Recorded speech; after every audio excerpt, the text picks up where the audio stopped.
أعوذ بالله من الشيطان الرجيم. بسم الله الرحمن الرحيم.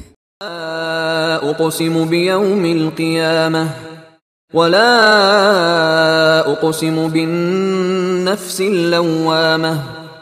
أيحسب الإنسان أن لن نجمع عظامه بلى قادرين على أن نسوي بنانه بل يريد الإنسان ليفجر أمامه يسأل أيان يوم القيامة فإذا برق البصر وخسف القمر وجمع الشمس والقمر يقول الإنسان يومئذ أين المفر كلا لا وزر إلى ربك يومئذ المستقر ينبأ الإنسان يومئذ بما قدم وأخر